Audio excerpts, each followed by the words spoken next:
Hello, friends. This is Dave Hurwitz, executive editor at ClassicsToday.com, here with random reviews from the Overflow room.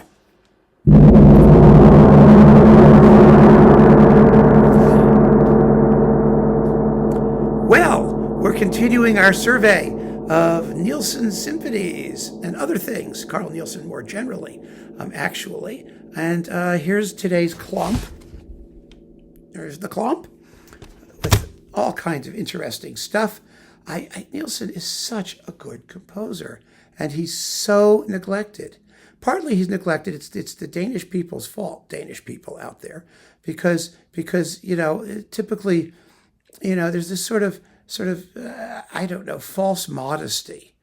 They're just not interested in promoting him the way he should be promoted.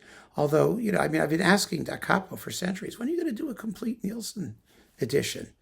You should. The Danish government should pay for it. You should have a complete Nielsen edition. And it should be nicely packaged. And they've got all the recordings. There are most of them. They should just put them together and get moving. They really should. They've got Naxos to distribute them. I don't understand it. When I went to see went to Denmark to see the people who were in charge of the critical edition, the new critical edition, they were so grumpy and kind of well, they should have been defensive about it, because I don't like the way they did the edition. I talked about it, at one point. They've gone back to Nielsen's pencil sketches for the symphony and all that and taken away some of the things that were added later by his nephew and others who conducted his music subsequently. But that, to me, is a mistake, because, these changes were approved by Nielsen himself, and people should have the option to play them, and some of them are improvements. That was me. But we had a discussion about it, and they weren't very pleased to have the discussion. And, then I met a bunch of Danish composers and, Scandinavian groups like that. I had the same issue with the Sibelius Academy in Helsinki. They tend to be really defensive and kind of suspicious of people coming from other places talking, about their artists, their music, and that sort of stuff. It's a mistake. The British are that way too. It's this xenophobia, this island mentality. These great composers with their great works, they belong to the world. They belong to all of us, and they should be welcoming with open arms both the interest of the rest of the world and the efforts of the rest of the world to make the music better known. It's good for all of us. One thing they were always, totally behind was Bernstein, because Bernstein did that Third Symphony in Denmark and sort of woke up the Danish musical community to the idea that they had this great composer sitting there, and they should be doing something with him. But after that, they kind of went back into their insularity, and it's just a shame. I just think it's a shame. Anyway, let's talk about these recordings. Let's see what we got. More of the Esa-Pekka Salonen Nielsen cycle. Nielsen number 5. Nielsen number 5. Yes, Nielsen number 5, the Masquerade Overture and Excerpts. This is a very good fifth. Much, much better than his fourth, which is here, which is crap. It sounds good. It's very well played. It is digital, but it's good digital. And this was bad digital, I think, or pre-digital. No, it's digital too, isn't it? Yes. This is just not good. It's not well recorded, and it's all over the place tempo-wise. And the Helios Overture is okay, so it's a shame. It sort of marred that cycle, which would otherwise have been really quite fine for the most part. Then we've got some of this EMI matrix. Wind Quintet, the Nielsen Wind Quintet, coupled with Janáček's Melody and In the Mist for piano with Lamar Croson piano and his concertino with the Melos Ensemble. Isn't this nice? Here's a disc that nobody knew existed, least of all me, until I saw this, and they put it together, and I was very happy because it's lovely performances. What fun that is. And we've got Nielsen cycles, symphonies. No, complete piano music. Volume 1. Okay, Volume 1 on Naxos with Peter Sievereit, which was very good. And Volume 2 we talked about in a previous video. It's sitting back there, but we talked about it already.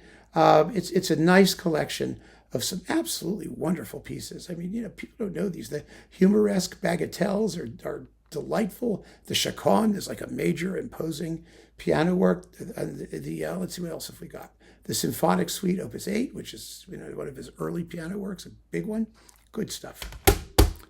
There's not a lot of Nielsen piano music. He was a string player, but what there is, aside from little occasional things and stuff for kids and whatnot, I mean, he wrote some really major masterpieces for keyboard that don't sound like anybody else or anything else. Then we have the Oslo String Quartet doing string quartets. We have volumes 1 and 2. I think there's a volume 3 somewhere, but we have the E flat major quartet, opus 14, the F major, opus 44, which is his major mature quartet, and let's see, the F minor, opus 5, and the G minor, opus 13. And these are really good works that deserve to be heard, and the Oslo Quartet plays them beautifully. It's a very, very good cycle. On Naxos, the opera Masquerade. Well, this was the only version you could get for a billion years, with the Danish Radio Symphony Orchestra and Chorus under John Franzen on 2 discs in Unicorn, Kanchana. Now there's the Decca recording came out, which I think is probably better. At least it's in better sound, for sure. This is a comic opera masterpiece. I mean, there are a couple masterful romantic comic operas that we never hear because nobody cares about comedy, especially in the Romantic period. You get Meistersinger and you get Falstaff, and after that there's like no comic operas. Well, there are. This is delightful and fun and silly and full of bubbly music, and it's just a masterpiece, and it really, really deserves some play. It really does. The other comic masterpiece is Dvorak's The Devil and Kate, which is a work of screaming genius. It's hilariously wonderful, and nobody ever does them. And one's in Danish, one's in Czech. Okay, I get it. It's a shame. Okay, Nielsen, the complete concertos with Michael Schoenvaan, the Danish National Radio Symphony Orchestra. So here they are, the violin concerto, the flute concerto, the clarinet concerto. Oh, these are all terrific works. The violin concerto never gets any attention because it ends with a non-virtuosic, relaxed, enjoyable, sort of jolly finale, and nobody wants that, do they? I mean, because it follows a character sketch program rather than the conventional stuff, and it's such a shame. But the other two are masterpieces in standard repertoire in the wind concerto universe. So who are the soloists? Kim Sjogren, Toke Lund Christensen, and Niels Thompson. They're all very good with the Danish National Radio Symphony. I'm sorry if I mangled their names. And Michael Schoenvaan on Chandos. Then there's this thing, Sixten Ehrling. Sixten Ehrling on Audiophon with the Danish National Orchestra. This was a big deal. This is a live recording that was made at the Kennedy Center on May 19th, 1984, when you couldn't find Nielsen. And Audiophon was this audiophile label that made really good sounding records. So you've got the Espansiva and the Masquerade Overture. Very, very well done. With the Danish National Orchestra. Sixten Ehrling was a conductor who was just unbelievably choleric. I mean, he just didn't get along with anybody, and so he didn't make that many recordings. But he was a very passionate and intense conductor who did wonderful work. I haven't heard this in ages.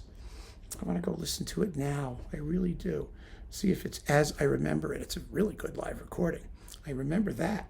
But there have been so many Nielsen thirds since then. There was probably not so much room for this, but it's a collector's item, and I'm a collector, so it's my item. Okay, part of the Myung-Won Chung partial cycle on BIS. He didn't finish it. Nimi Jarvi finished it, which was a pity, because Jarvi's Nielsen also is nothing special, and Chung's was terrific. Absolutely terrific. You get a fabulous Espansiva, a great overture to Masquerade, a terrific clarinet concerto with Ola Schill as the clarinetist. He's just marvelous. He really lets it rip.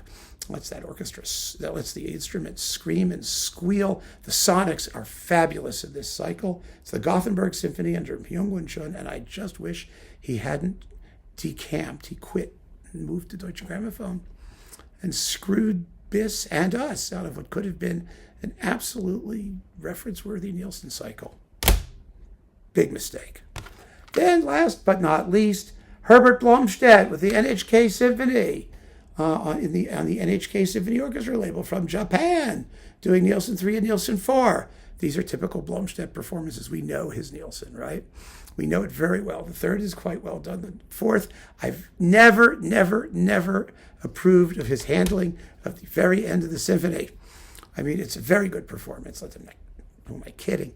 But, oh my, he makes this huge diminuendo at the end. It's just a lovely autumnal glow before it all, crescendos home. And that's not what Nielsen wanted. He wanted you to drive that thing through the tunnel. It's supposed to keep going, and you're not supposed to slow down that much and all that. But that's his vision of the work.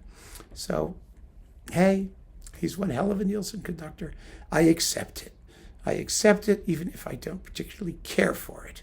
It doesn't destroy my enjoyment of the performance as a whole. I just wish he had just kept the thing moving right up to the end and driven it to the last bar. Oh well, there we have it. More Nielsen. Only one more video to go in our Nielsen-a-thon. So keep on listening, friends. Thanks for joining me. Take care.